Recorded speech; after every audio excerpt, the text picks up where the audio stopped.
MTA International, reaching the corners of the earth.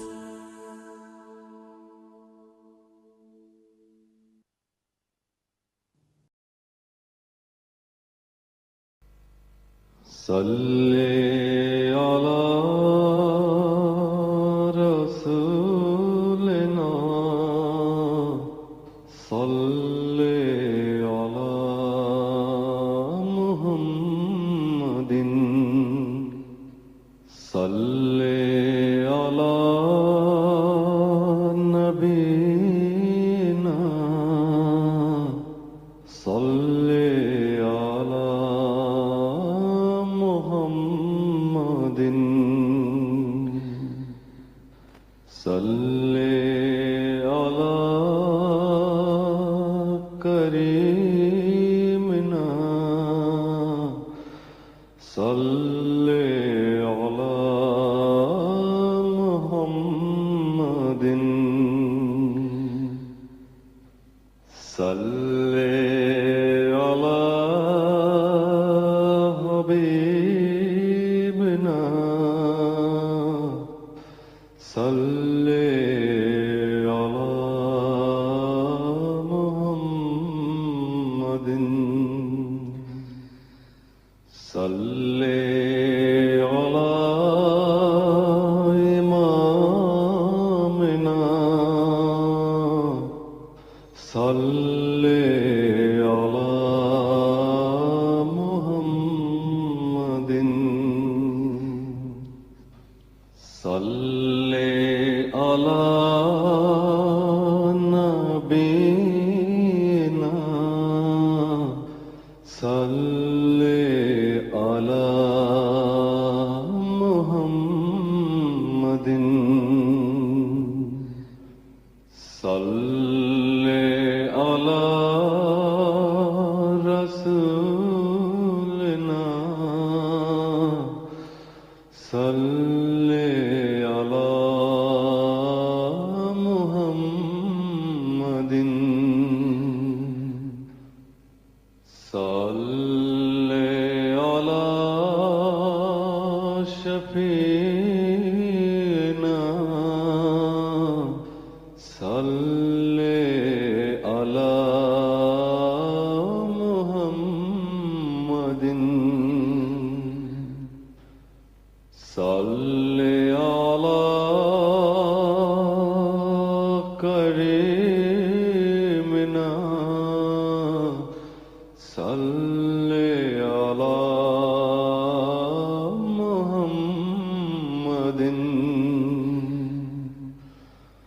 صلی علی حبیبنا صلی علی محمد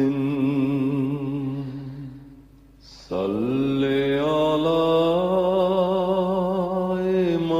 امامنا صلی علی محمد صلی علی رحیمنا صلی علی محمد صلی علی نبینا صلی علی محمد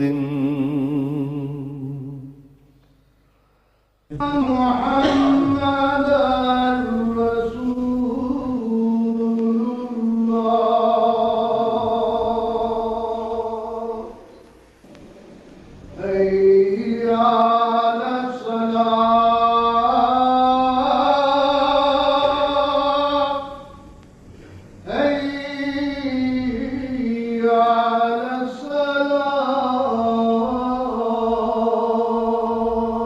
الصلاة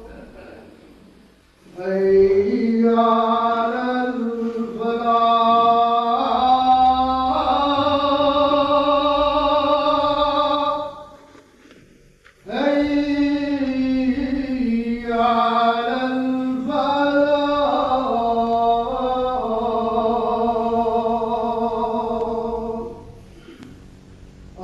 اللہ اکبر اللہ اکبر لا الہ الا اللہ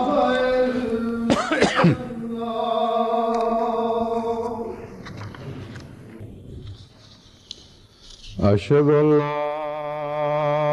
إله إلا الله وحده لا شريك له وأشهد أن محمدا عبده ورسوله أما بعد فأعوذ بالله من الشيطان الرجيم بسم الله الرحمن الرحيم الحمد لله رب العالمين الرحمن الرحيم مالك يوم الدين إياك نعبد وإياك نستعين اهدنا الصراط المستقيم صراط الذين أنعمت عليهم غير المغضوب عليهم ولا الضالين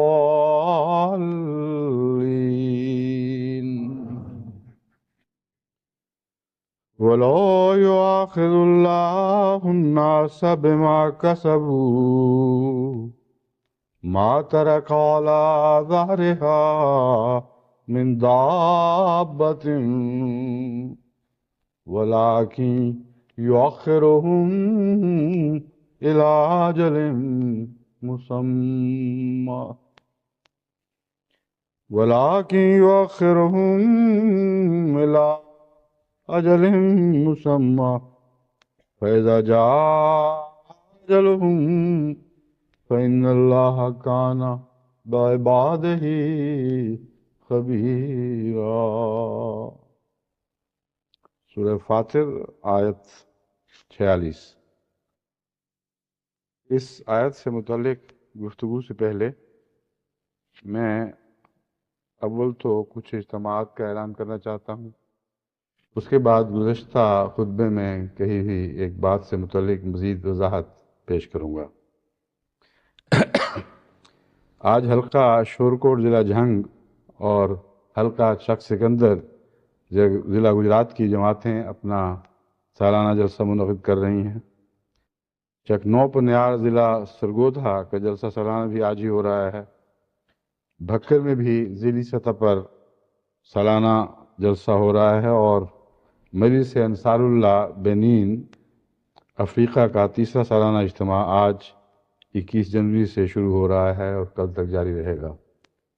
ان سب کو احباب اپنی دعاؤں میں یاد رکھیں. گزشتہ جمعے میں نے یہ ذکر کیا تھا کہ جب حضرت مسیح موعود علیہ السلام نے فرمایا کہ ہماری تمام اعلیٰ لذات ہمارے خدا میں ہیں، اور اسی طرح دیگر انبیاء بھی خدا میں ایسے منہمک ہو جاتے ہیں اور اس کے عشق میں ایسے ڈوبے جاتے ہیں کہ گویا کسی اور لذت کی کوئی پرواہ نہیں رہی. تو سوال یہ ہے کہ ایک عاجز انسان جس کی لذتیں مادی، جس کے تجربے دنیاوی لذتوں کے حصول میں ہی صرف ہوتے رہے ہیں، جس کے تجربے دنیاوی لذتوں کے حصول سے ہی تعلق رکھتے ہیں، وہ خدا سے کیسے تعلق باندھے اور ان مادی تعلقات کو خدا کی محبت میں کیسے تبدیل کرے اور کیسے اس سے لذت حاصل کرے. ایک جانور کو جتنی استعداد دی گئی ہے وہ اپنی استعداد سے بڑھ کر انسانی لذتوں کا تصور بھی نہیں کر سکتا. بس انسان کے لیے پھر یہ کیسے ممکن ہوگا کہ وہ اپنی تمام لذتیں خدا میں ڈھونڈے؟ مثلا اس کو کھانے میں بھی لذت آتی ہے، پینے میں بھی لذت آتی ہے، لمس سے لذت آتی ہے، اور یہ اور اس قسم کی دوسری لذات جن کو انسانی خواہشات یا جذبات سے کوئی رشتہ ہے، وہ سب ایسی معلوم ہوتی ہیں جن کا خدا سے کوئی تعلق نہیں۔ اس ضمن میں نے ایک بات آپ کے سامنے رکھی تھی جس سے متعلق بعض دوستوں کو ضرورت محسوس ہوئی ہے کہ مزید وضاحت کی جائے۔ وہ یہ بات تھی کہ ہر لذت کا آغاز، اس کا مبدا، اس کا منبع ایک ہی ہے، یعنی انا جو اللہ کا انا ہے، اللہ کا اپنے نفس کے وجود کا احساس وہی ہے جس سے ہر دوسری چیز پھوٹی ہے۔ بس الف لام میم میں جو الف ہے یہ ہر چیز کا آغاز ہے، وہ ایک ہے اور اس سے ہر چیز پھوٹتی ہے، اور وہ اپنے وجود کا احساس ہے۔ اس احساس سے اللہ تعالیٰ نے زندگی کو یہ احساس ودیعت فرما دیا، منعکس کر دیا زندگی پر، اور وہیں سے پھر زندگی کا سفر شروع ہوتا ہے۔ زندگی کی آپ جو بھی تعریف کر لیں اس کا آخری نقطہ انا سے شروع ہوتا ہے۔ یہاں انا سے وہ انانیت مراد نہیں جس کا شعر و شاعری میں بھی ذکر ملتا ہے، جس کے متعلق منفی معنوں میں ہم سوچتے ہیں کہ اس سے مراد اپنے وجود کا دوسروں پر سبقت کا احساس، بڑائی کا احساس، برتری کا احساس،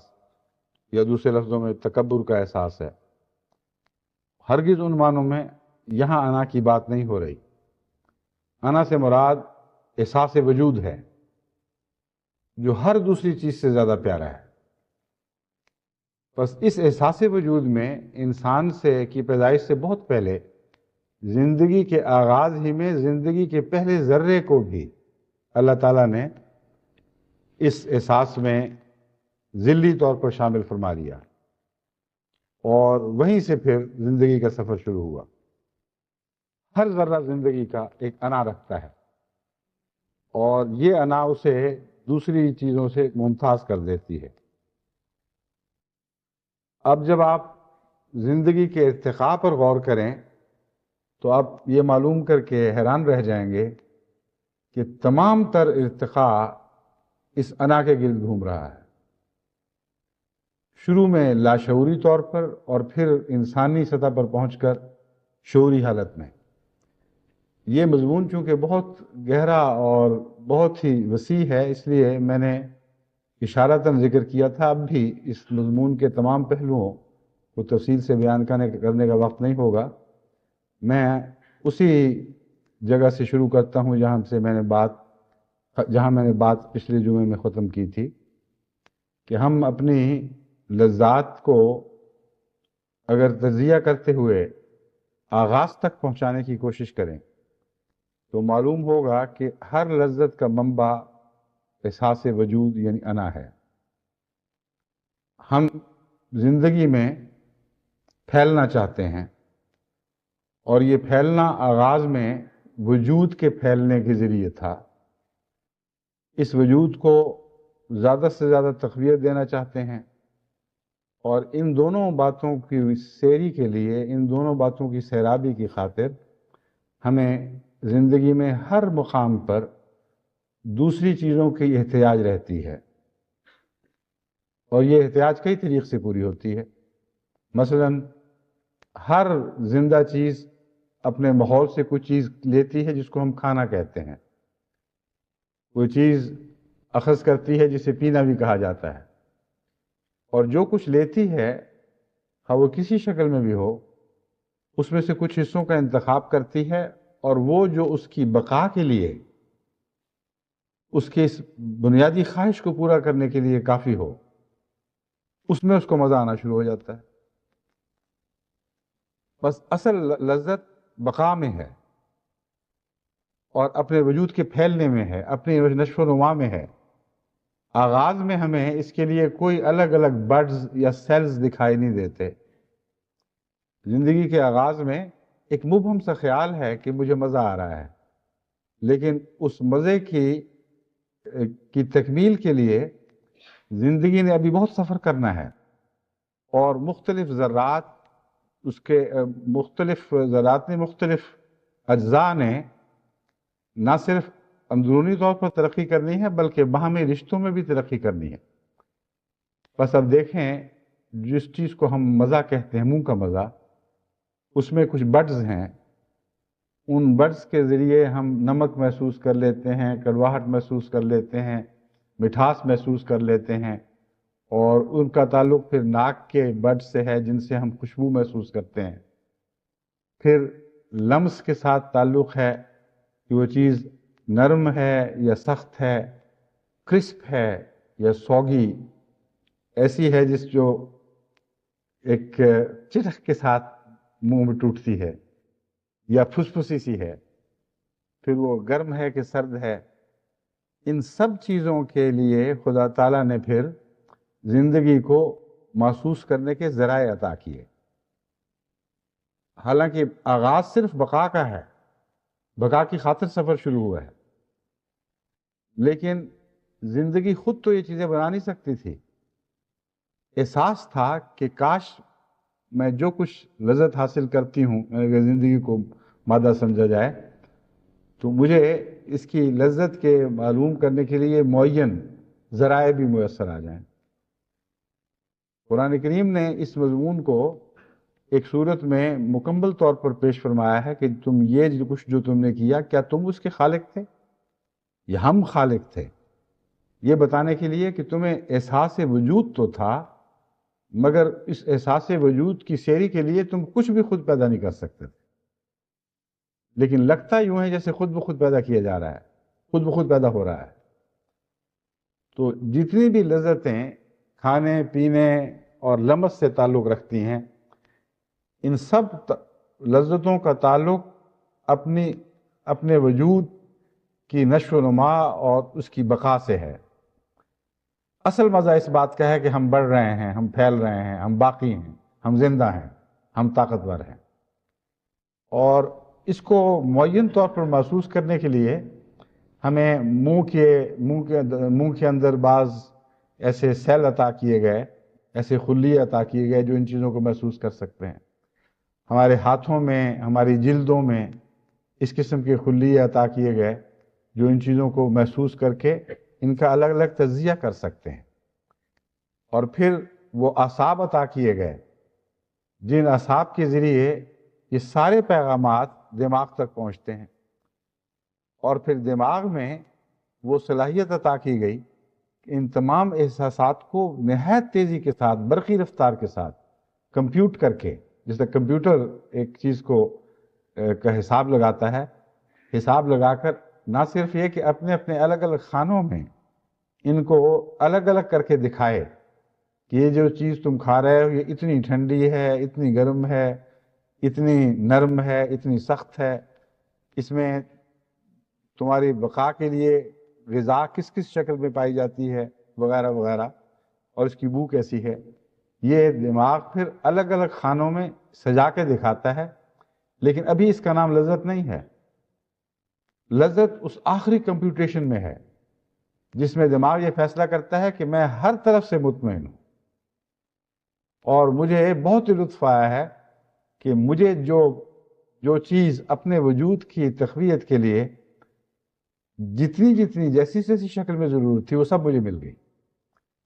لمس کے لحاظ سے بھی میں مطمئن ہو گیا، درجہ حرارت کے لحاظ سے بھی مطمئن ہو گیا، نمکین ہونے یا میٹھا ہونے کے لحاظ سے بھی میں مطمئن ہو گیا، وغیرہ وغیرہ۔ تو یہ آخری اطمینان اگرچہ ہم مادی حیثیت سے دیکھ رہے ہیں، لیکن اس کا منبع صرف وہی انا ہے، یعنی احساس وجود جسے تقویت مل رہی ہے۔ اس تقویت کے نتیجے میں ایک بہت لمبے سفر سے زندگی گزری ہے، اور ہر تقویت کچھ اور وجود میں اضافہ کرتی چلی گئی، اور اس کے نتیجے میں مختلف سیلز کی شکل میں انسان کے احساس کی قوت ڈھلتی رہی، اور اس طرح یہ سفر بالآخر انسان تک پہنچا ہے۔ اور حواس خمسہ کو جب آپ دیکھتے ہیں تو حواس خمسہ اسی سفر کی آخری شکل ہے جو انسان تک جا کے منتج ہوئی ہے۔ حواس خمسہ تک پہنچنے سے پہلے خدا تعالیٰ کے ساتھ تعلق کا ویسا نمایاں احساس ممکن نہیں تھا جیسا حواس خمسہ کے ذریعے ہوا۔ تو اگرچہ یہ سفر انفرادی طور پر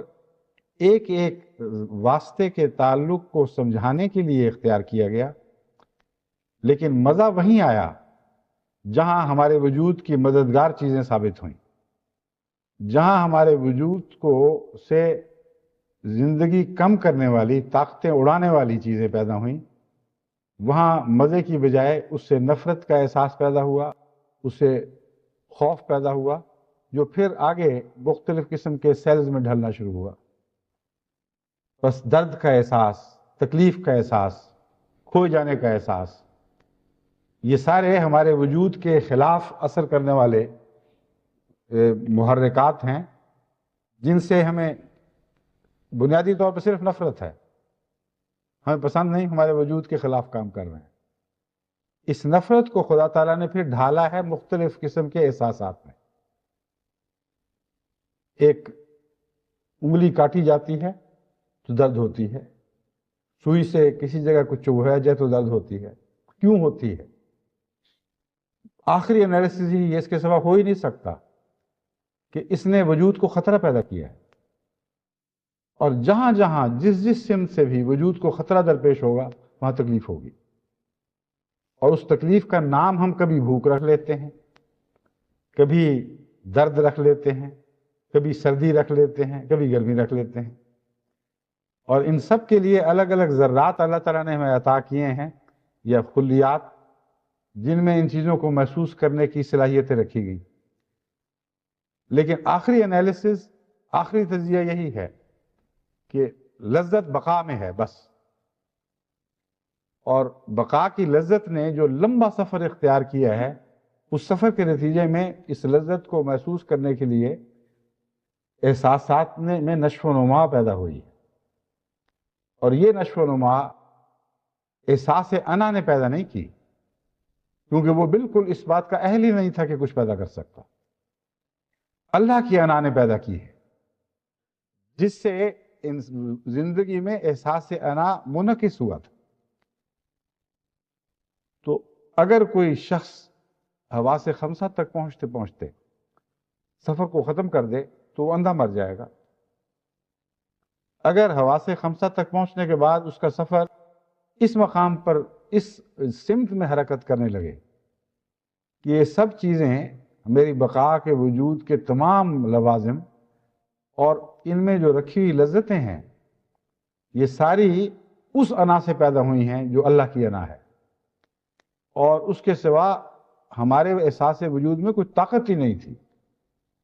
نہ عقل تھی، کیونکہ دماغ تو اس کے نتیجے میں پیدا ہوا ہے۔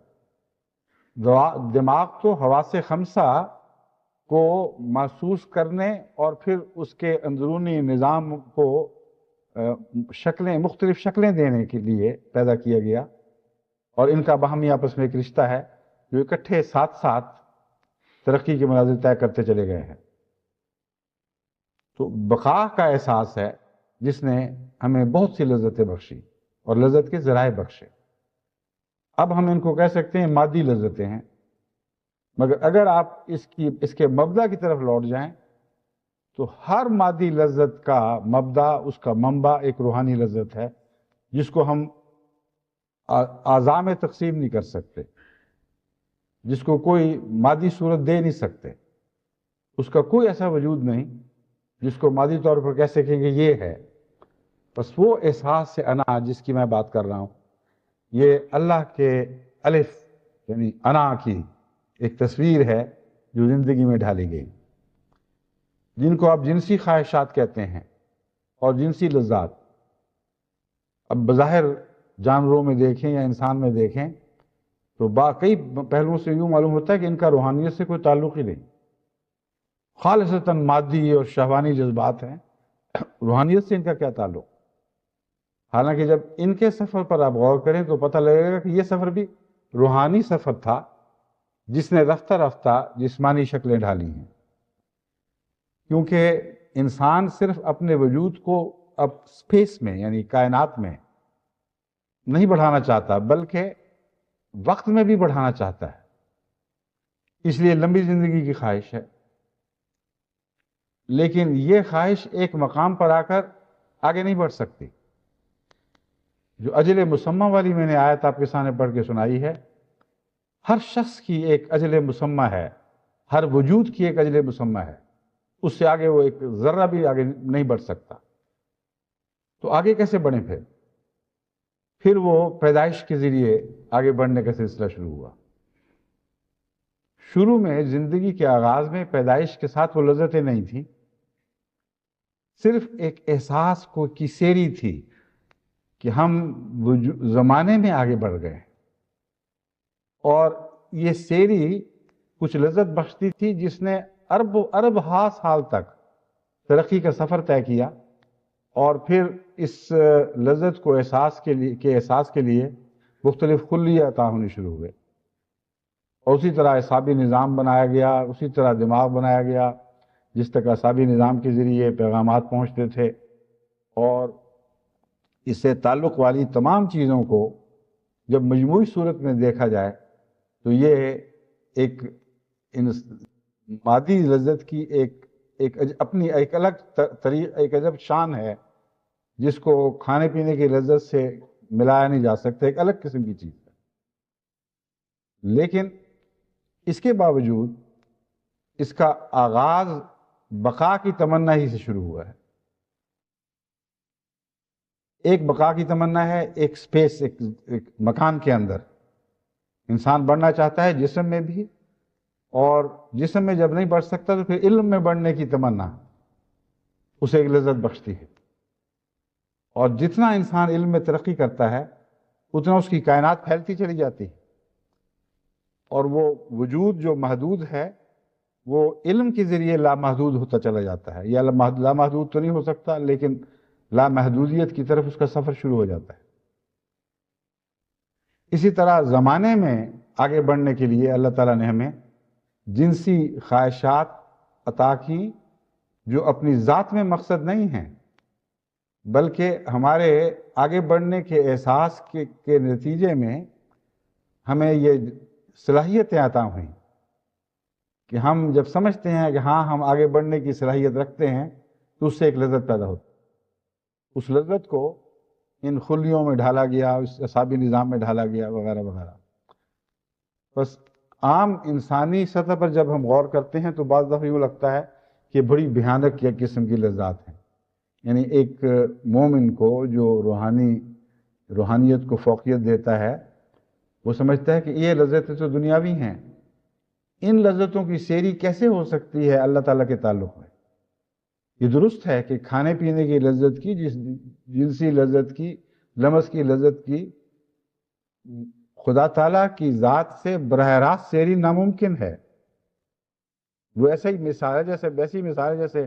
ایک جانور کی میں نے دی تھی کہ وہ انسانی لذتوں کو تصور نہیں کر سکتا، اور انسان سے وہ لذتیں پا نہیں سکتا جو اس کو اپنے محدود دائرے میں عطا ہوئی، تو پھر وہ کیسے ممکن ہے کہ ہم خدا سے اسی قسم کے مضمون کی اعلیٰ لذات حاصل کریں؟ حضرت مسیح موعود علیہ السلام فرماتے ہیں ہماری تمام اعلیٰ لذات ہمارے خدا میں ہیں۔ وہ اعلیٰ لذات کیا چیز ہیں؟ یہ مضمون ہے جو پوری طرح پچھلی دفعہ واضح نہیں ہو سکا تھا، جسے میں اب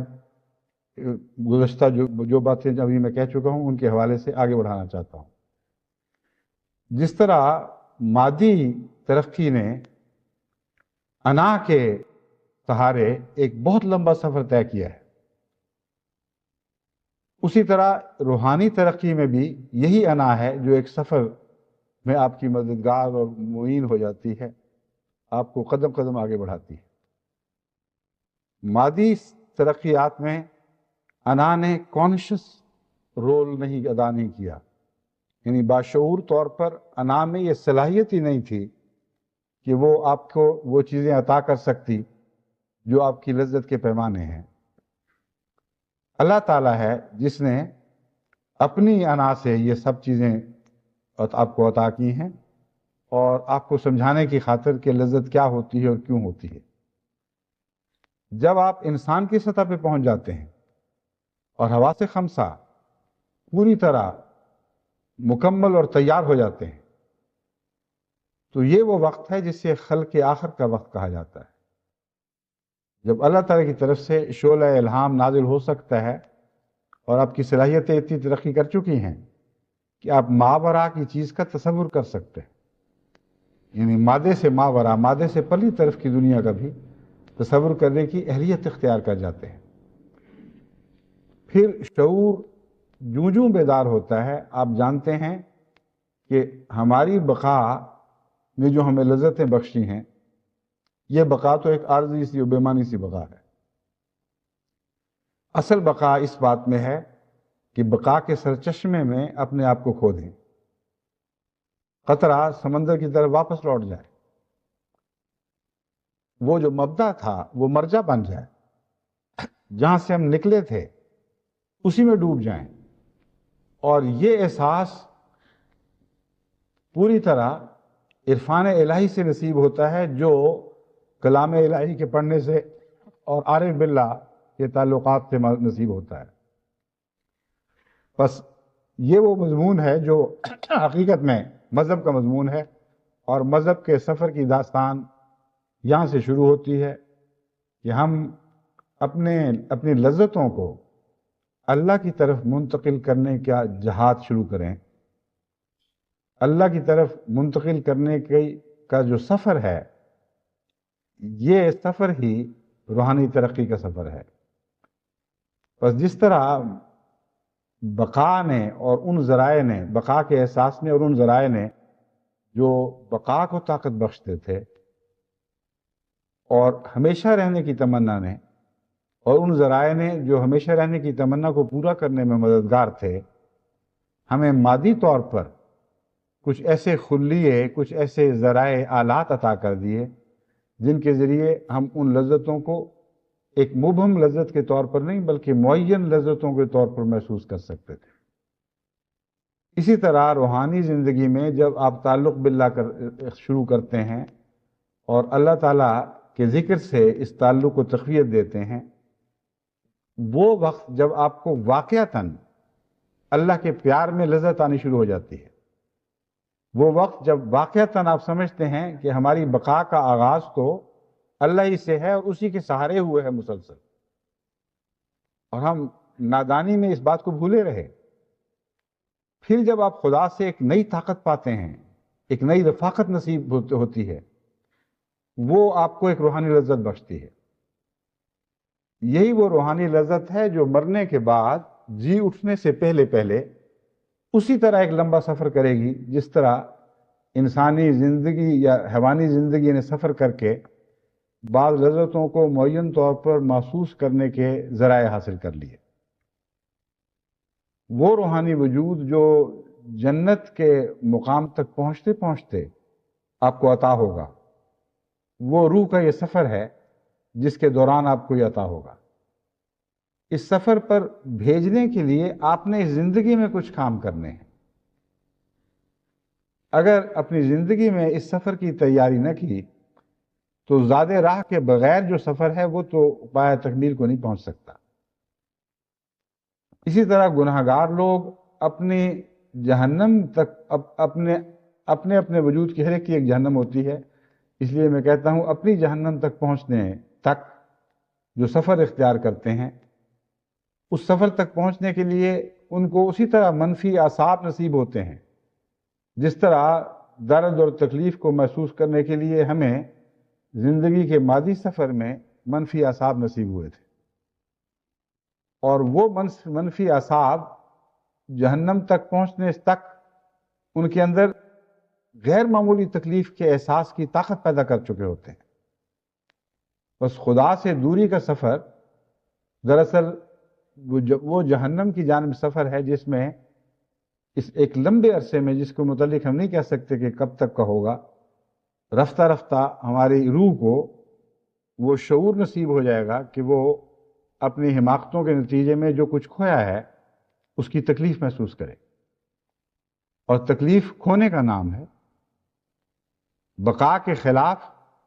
جو کوئی بھی چیز آپ پر عمل دکھاتی ہے وہی تکلیف ہے۔ اور بقا کے حق میں جو طاقتیں آپ پر عمل کر رہی ہیں وہی لذتیں ہیں. تو آخری انالیسز میں نہ کوئی جسمانی لذت ہے، نہ کوئی جنسی لذت ہے، نہ کوئی کھانے کی لذت ہے، نہ کوئی سردی گرمی کا مزہ ہے. سارے مزے انا تک پہنچتے ہیں.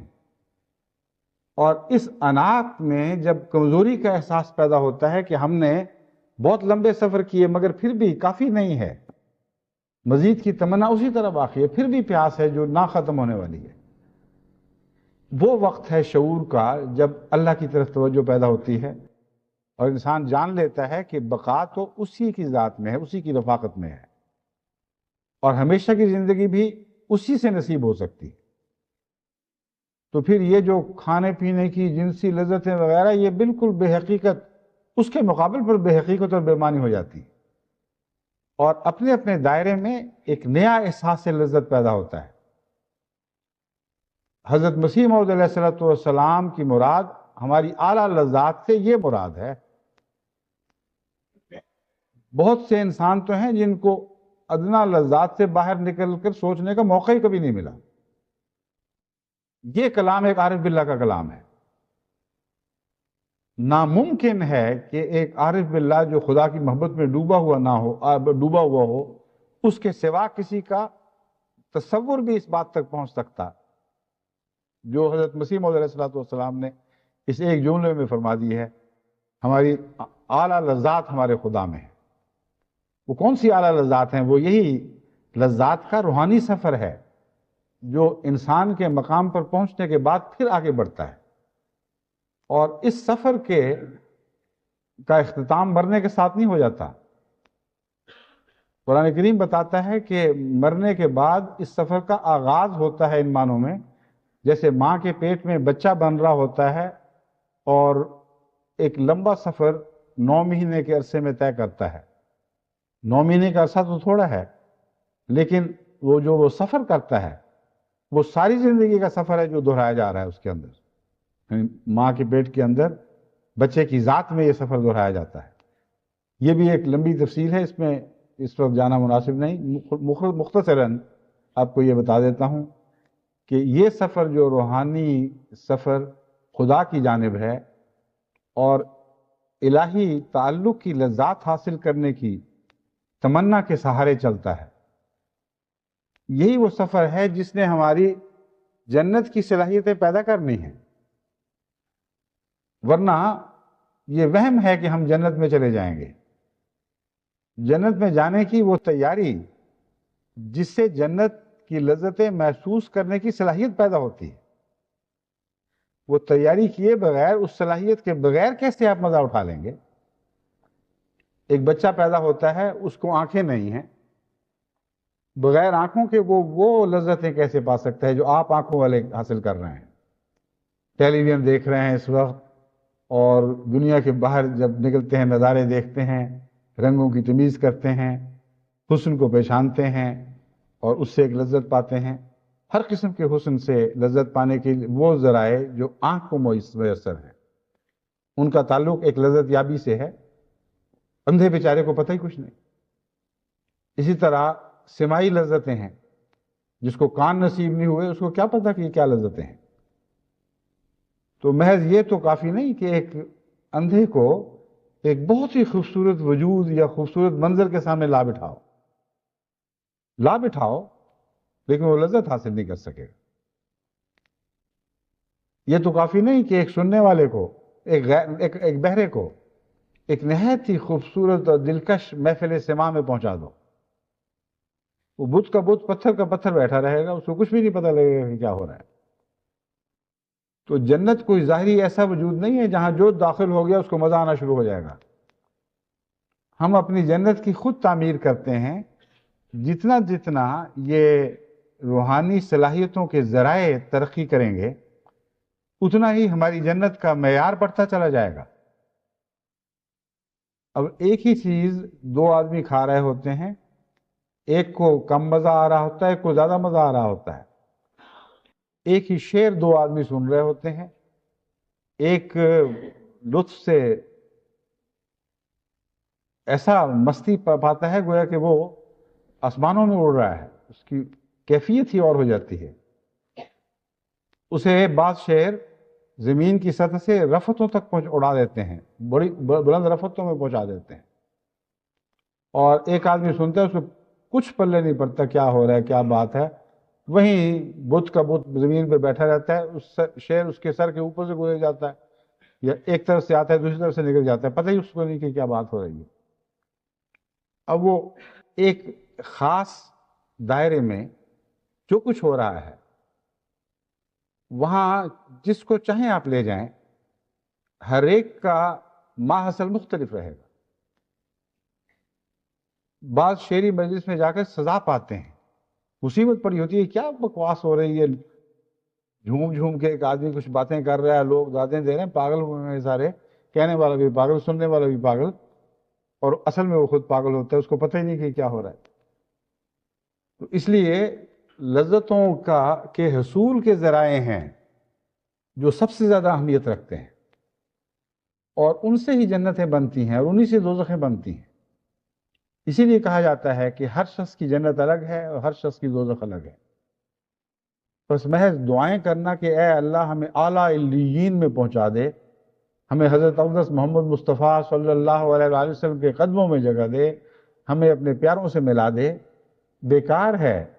اگر ان باتوں کی کوئی تیاری نہ کی گئی ہو.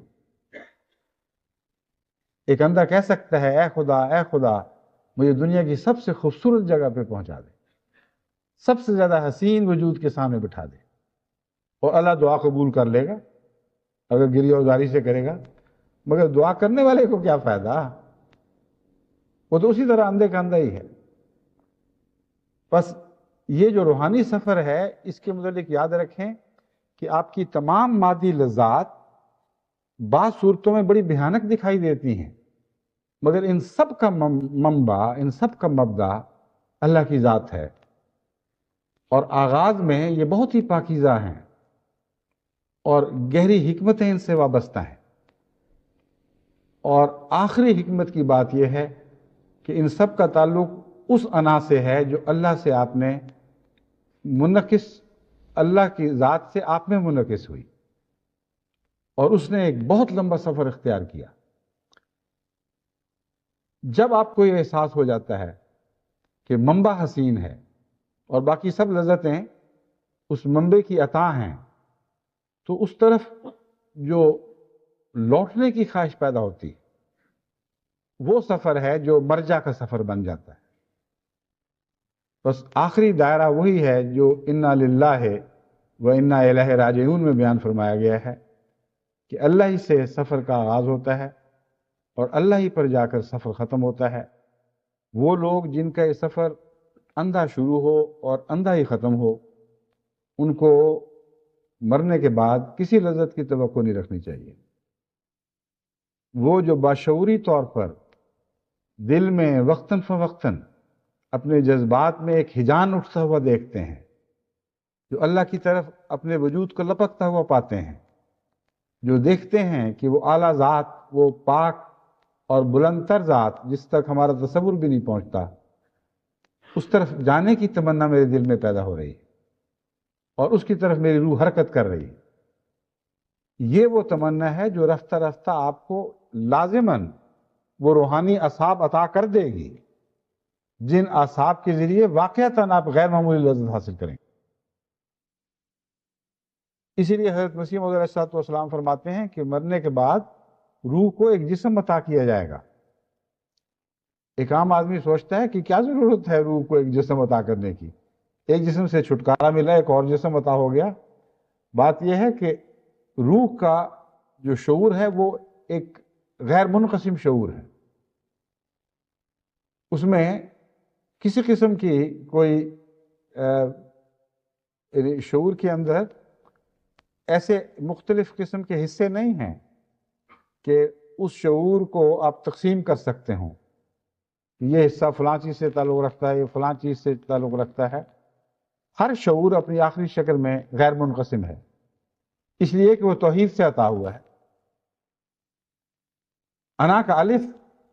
ایک ہی ہے اور اسے آپ تقسیم نہیں کر سکتے، لیکن تقسیم ہوئے بغیر اس سے پھر آگے صفات پھوٹتی ہیں. اور جس طرح ہم کہتے ہیں الف لام میم ان اللہ عالم ہو، یہ بھی کہا جا سکتا ہے کہ الف سے مراد اللہ ہو، اور الف سے مراد انا ہو، اور لام سے اللہ ہو،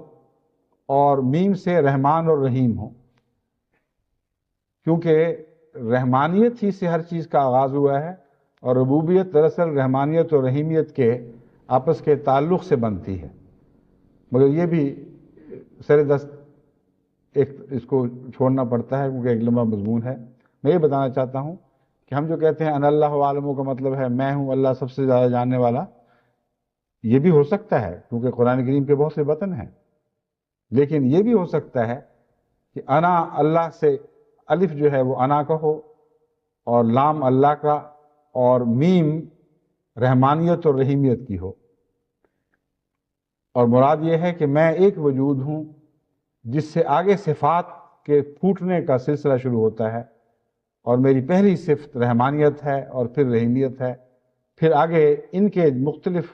تعلقات اور جلووں سے تمام صفات پیدا ہوتی ہیں۔ اور یہ بھی کہا جا سکتا ہے کہ میں جس طرح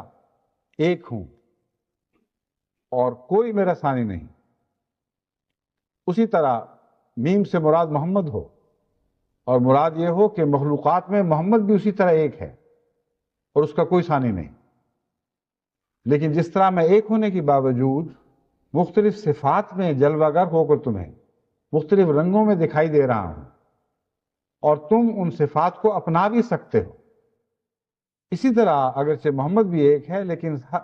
تم اگر چاہو تو اس کی صفات کو اپنا کر اس کا قرب حاصل کر سکتے ہو اور ویسے ہی جلوے دکھا سکتے ہو۔ تو انا کا سفر ان معنوں میں کہ خدا کی ذات سے نکلا ہے، ہر قسم کے رنگ سمیٹے ہوئے ہے، ہر قسم کے حسن کی آماجگاہ ہے، اور یہیں سے حسن پھوٹتے ہیں۔ اور جب ہمارا تصور اس مضمون کو پالے اور ہم سمجھ لیں کہ ہم نے زندگی کا سفر کیوں اختیار کیا اور کس جانب یہ سفر ہے، تو پھر ایک تمنا پیدا ہوتی ہے کہ ہم اس طرف لوٹ جائیں۔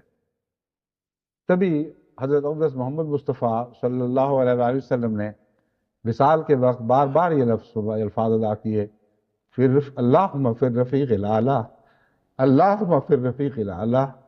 اے میرے اللہ اب تو میں رفیق اعلیٰ میں ڈوبنے کی تمنا رکھتا ہوں، تو میرا وہ اعلیٰ دوست۔ اعلیٰ لذات کا مضمون غور کریں، یہ وہی مضمون ہے اعلیٰ لذات والا، کہ دنیا میں بھی رفیق تھے جو تیری وجہ سے پیارے لگتے تھے، مگر وہ سارے تیرے مقابل پر ادنا رفیق ہیں، ان کے تعلق کی لذتیں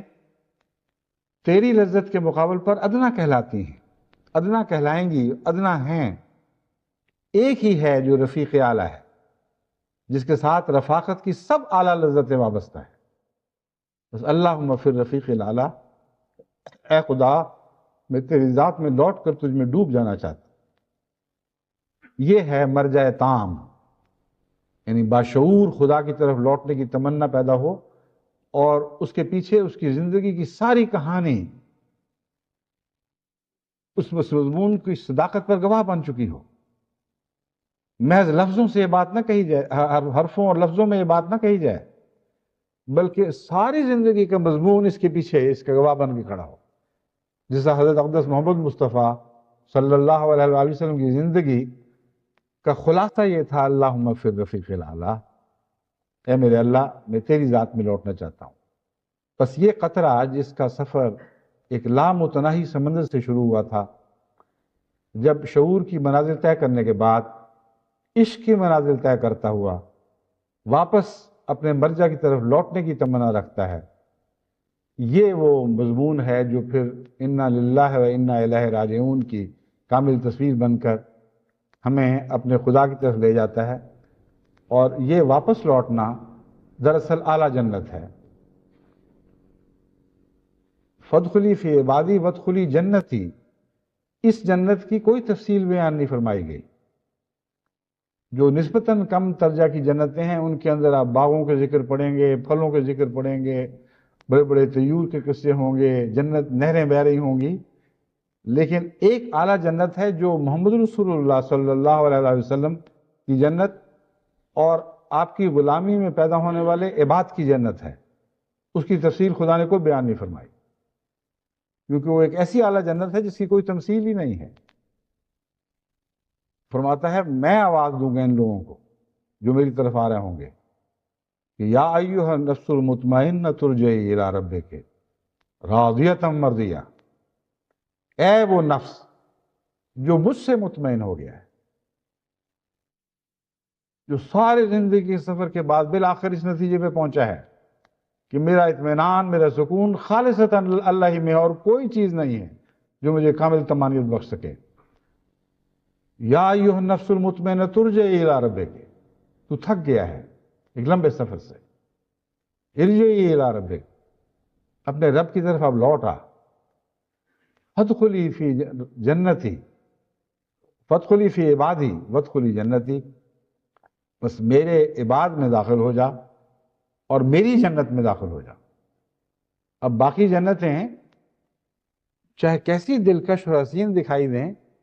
کیسی کیسی تفصیلوں کی نظر آئے، مگر جو میری جنت اللہ تعالیٰ فرما رہا ہے یہ کوئی اور ہی چیز ہے، اور یہی وہ جنت ہے جسے جو رفیق اعلیٰ کی جنت ہے۔ بس اس عظیم سفر کی تیاری کریں اور اپنی جنتیں خود بنائیں، اور یہ جنتیں ذکر الہی سے بنیں گی۔ ذکر الہی مختلف پھل بن کر آپ کے سامنے متمثل ہوگا۔ ذکر الہی سے جو پھل پھوٹیں گے وہ کچھ لذتیں پیدا کرنے کی صلاحیتیں، آپ کی لذتیں محسوس کرنے کی صلاحیتیں آپ کو عطا کریں گے،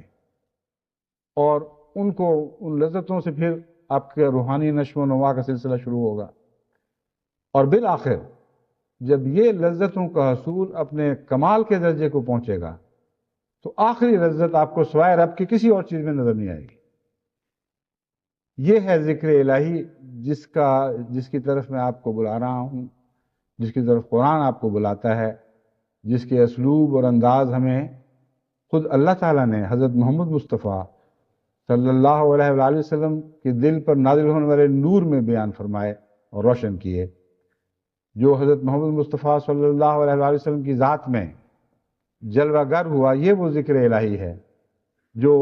آپ کی روحانی تخلیق کرتا ہے، اور فی الخلق آپ ایک خلق آخر میں داخل ہو جاتے ہیں، وہ دوبارہ پیدا ہو جاتے ہیں۔ اس مضمون کے بعد جو میرا خیال تھا کہ نیا مضمون شروع کروں گا، اب اس کا وقت تو نہیں رہا، اس لیے میں ایک دو اور امور سے متعلق اعلان کر کے اب اس خطبے کو ختم کرتا ہوں۔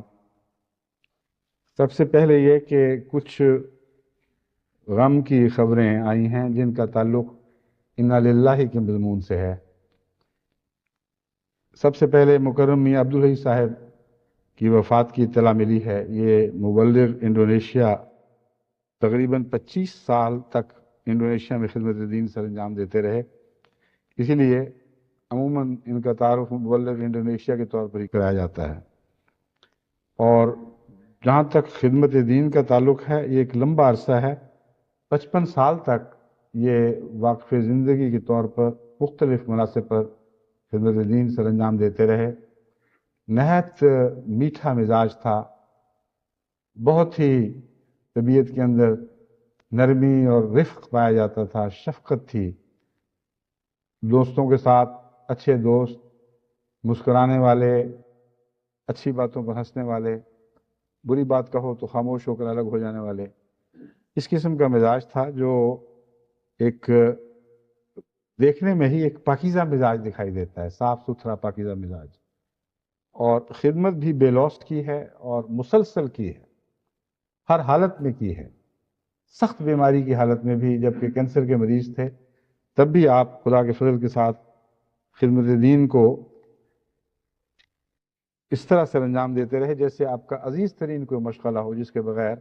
آپ کو لطف نہ آئے زندگی کا۔ بیماری کی حالت میں بھی میں نے جیسا کہ بیان کیا ہے، مجھے بھی جو خط لکھے ان میں یہی تھا کہ دعا کریں مجھے اور خدا تعالیٰ خدمت دین کی توفیق بخشے۔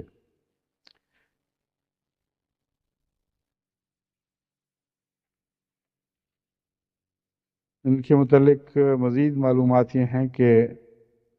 1920 میں 28 فروری 1920 کو قادیان میں پیدا ہوئے تھے،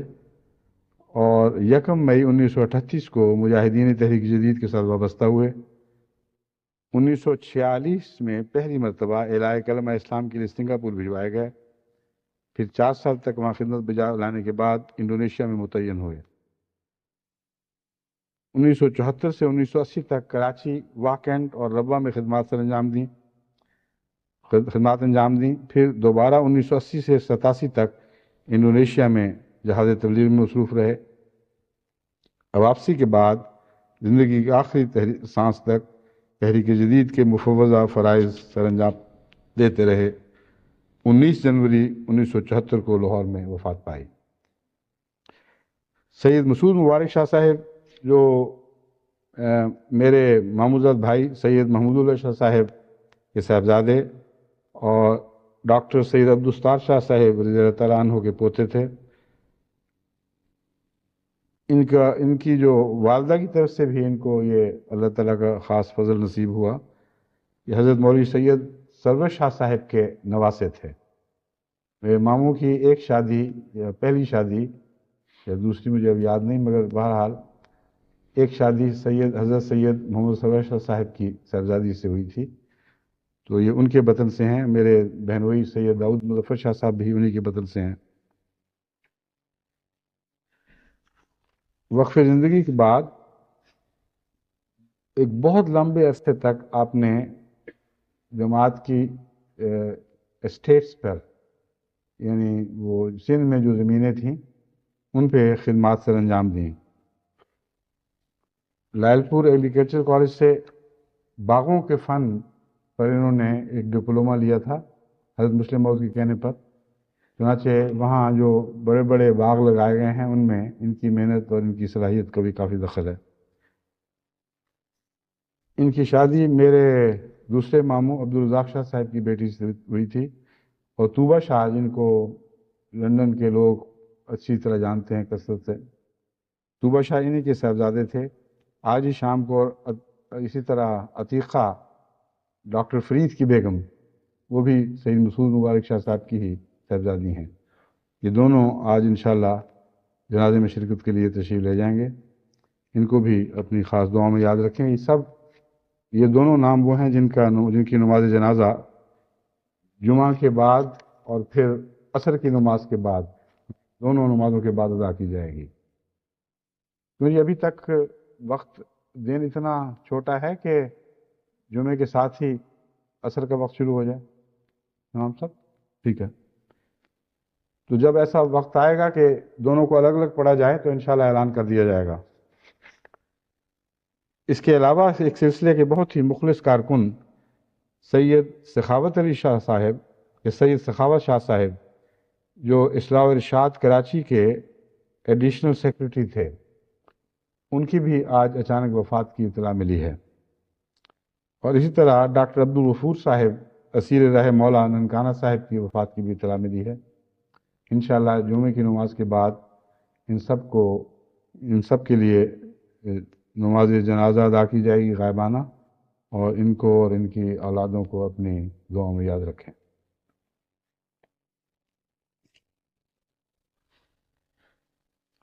ایک مختصر اعلان میں یہ کر دوں، ریڈیو پہ سننے والے بکثرت شکایت کر رہے ہیں کہ آپ ہمارے وقت کا نہیں خیال رکھتے، یا ہمیں ریڈیو کا وقت زیادہ لے کے دیں، یا خطبہ وقت کے اندر ختم کریں، کیونکہ عین اس وقت جب کہ مضمون اپنے اختتام تک پہنچ رہا ہوتا ہے، جب آپ سمیٹ رہے ہوتے ہیں باتوں کو، اس وقت اچانک ریڈیو بند ہو جاتا ہے۔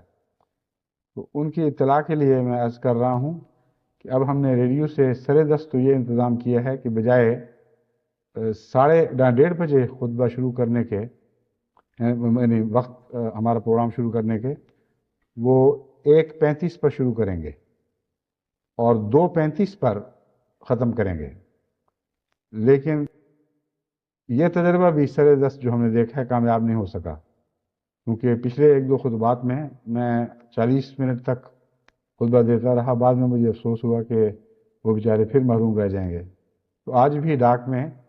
کئی شکایتوں کے خط تھے، میں ان کو سمجھانا چاہتا ہوں کہ ہم اس طرف توجہ دے رہے ہیں۔ اللہ کے فضل کے ساتھ ٹیلی ویژن کی طرح ریڈیو کے وقت کو بڑھانے کے لیے بھی گفت و شنید جاری ہے، اور یہ بھی کوشش کر رہے ہیں کہ ریڈیو اسٹیشن کی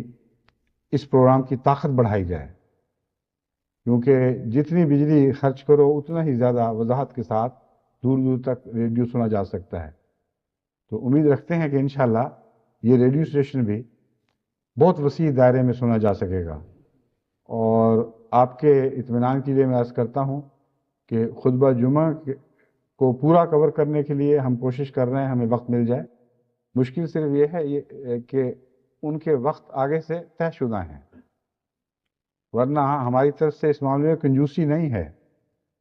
یہ جو 5 منٹ آگے بڑھایا گیا ہے، یہ بھی انہوں نے بڑی مشکل سے مانا اور کہا کہ پہلے 5 منٹ چھوڑو، پھر ہم تمہیں اگلے 5 منٹ دے دیتے ہیں۔ لیکن امید ہے اللہ فضل کرے گا، بعض دفعہ بعض کمپنیاں ایک پروگرام بنا کر پھر اس سے الگ ہو جاتی ہیں تو وقت مل جاتا ہے۔ تو آپ دعا میں یاد رکھیں، اللہ کرے تو انشاءاللہ یہ کمی بھی پوری ہو جائے گی۔ باقی جو ریکارڈ کرتے ہیں یہ ہمارا ویڈیو کا پروگرام، ان کو چاہیے اپنے اپنے علاقوں میں یہ اعلان کر دیں کہ جو دوست خطبہ ریڈیو کے ذریعے سنتے ہیں، اگر ان کو بقیہ خطبہ میں معلوم کرنے کی خواہش ہو تو وہ ان سے کیسٹ منگوا لیا کریں۔ تو کیسٹ کا جو نظام پہلے چل رہا تھا، اس حد تک اس کمی کو پورا کرنے کے لیے پھر دوبارہ جاری کیا جا سکتا ہے۔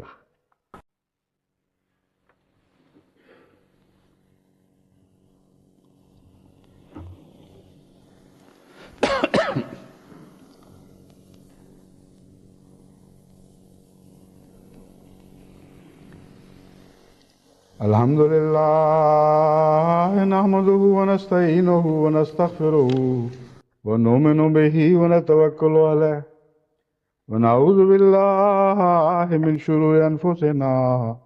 ومن سیئات اعمالنا من يهده الله فلا مضل له ومن يضلله فلا هادي له ونشهد ان لا اله الا الله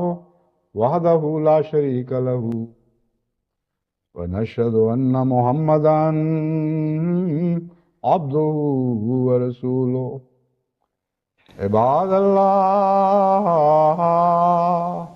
رحمكم الله إن الله يأمر بالعدل والإحسان وإيتاء ذي القربى وينهى عن الفحشاء والمنكر والبغي يعظكم لعلكم تذكرون اذكروا الله يذكركم وادعوه يستجب لكم ولذكر الله أكبر ما كان محمد أبا أحد من رجالكم ولكن رسول الله وخاتم النبيين